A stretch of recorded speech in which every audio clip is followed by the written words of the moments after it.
நிறைய புக்கு சேர்ந்துரும்.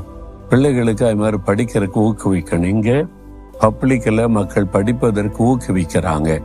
இந்த மாதிரி உங்க இடத்துல கூட நீங்க செய்யலாம். சரி, இன்றைக்கு ஆண்டவர் எனக்கு என்ன வசனம் சொல்றாரு அப்படின்னா, யோவான் 14:14 என் நாமத்தினாலே நீங்கள் எதை கேட்டாலும் அதை நான் செய்வேன்.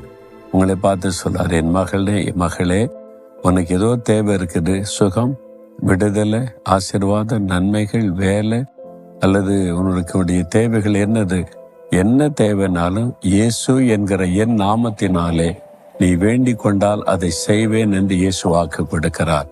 வாக்கு மாறாதவர். இதுவரை இந்த ஊழிய பாதையில் ஆயிரமான அற்புதங்களை நான் பார்த்திருக்கிறேன்.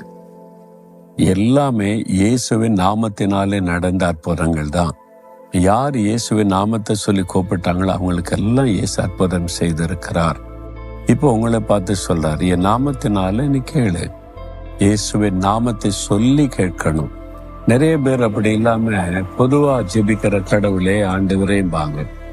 இயேசு சொன்னது என் நாமத்தினாலே. என்ன இயேசுடைய நாமத்தில் அவ்வளவு பெரிய காரியம்னா, நமக்காக அவர் சிலுவையில ரத்த சிந்தி மரித்து உயிர்த்தெழுந்தவர். நமக்காக பலியாகி அவர் உயிர்த்தெழுந்த உயிரோடு இருக்கிறவர். அதனாலதான் இயேசு என்கிற பெயரை சொல்லும் போதுதான் நம்முடைய ஜெபத்திற்கு உயிர் உண்டாகிறது, ஜெபத்திற்கு ஒரு வல்லமை கிடைக்கிறது. அந்த ஜெபத்துக்கு தான் பதில் வரும். இயேசுவின் நாமத்தை பயன்படுத்தாம நம்ம என்னதான் ஜெபிச்சாலும் பரலோகத்திலிருந்து பதில் வராது.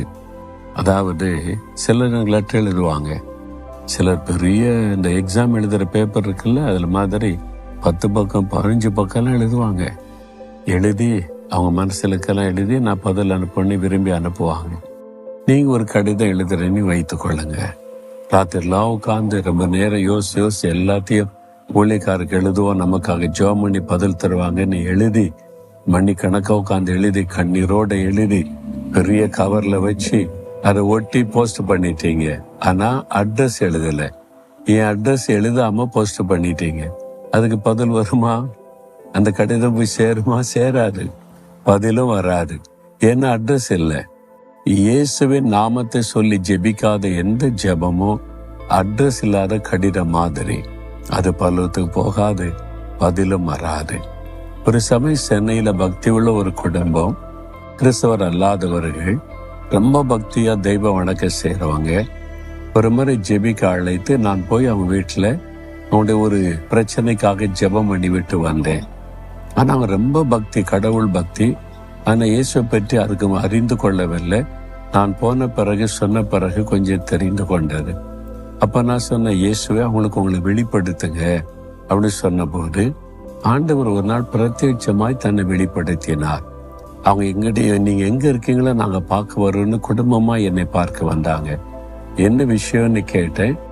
அந்த சகோதரி சொன்னாங்க, கணவர் வேலைக்கு போயிட்டாரு, பிள்ளைகள் வெளியே போயிட்டாங்க, நான் மட்டும் இருந்தேன். அப்போ நான் இப்பவுமே நிறைய பூஜை பண்ணுவேன், நிறைய இந்த தெய்வ படங்கள் இதெல்லாம் வச்சிருக்கிறேன், ரொம்ப பக்தியா இருப்பேன்னா இயேசு எங்க வீட்டுக்குள்ள பிரத்யட்சமாய் வந்தார், என்னோடு பேசினார் சொன்னாங்க. என்ன பேசினார்? நிறைய காரியத்தை பேசிட்டு ஒண்ணு சொன்னார், மகளே நீ ரொம்ப பிரார்த்தனை பண்ற, விசுவாசத்தோட கடவுள் நம்பிக்கையோட பிரார்த்தனை பண்ற, ஆனா இயேசு என்கிற என் நாமத்தை சொல்லி நீ பண்ற பிரார்த்தனை தான் பரலோகத்துக்கு வரும். அந்த பிரார்த்தனைக்கு தான் பதில் கிடைக்கும். என் நாமத்தை சொல்லி நீ ஜெபம் பண்ணுன்னு இயேசு சொன்னார். அதை என்னை கற்றுக் கொடுத்துட்டு அவர் மறைந்து போனார் என்று. பார்த்தீங்களா? இயேசு அதை கற்றுக் கொடுத்தார். அந்த மகள் அதன் பிறகு என்ன வேண்டுதல் செய்தாலும் இயேசுவின் நாமத்தில் ஜெபிக்க ஆரம்பிச்சாங்க, அற்புதங்களை பெற்றுக்கொண்டாங்க. உங்க வாழ்க்கையில இன்றைக்கு இயேசுவின் நாமத்தை சொல்லி என்ன கேட்டாலும் பெற்றுக்கொள்வீங்க. விசுவாசிக்கிறீங்களா? அப்படின்னா ஒரு நிமிட கண்ணை மூடுங்க. நசரேயனாகிய இயேசு கிறிஸ்துவின் நாமத்தில் இந்த அற்புதம் என் வாழ்க்கையில நடக்கணும். இந்த சுகம் உண்டாகணும், விடுதலை உண்டாகணும், ஆசீர்வாதம் உண்டாகணும். இயேசுவின் நாமத்தில் ஜெபிக்கிறேன், இயேசுவின் நாமத்தில் பெற்றுக்கொள்கிறேன். நசரேயனாகிய இயேசுவின் நாமத்தில் ஜெபிக்கிறேன். ஆமேன், ஆமேன்.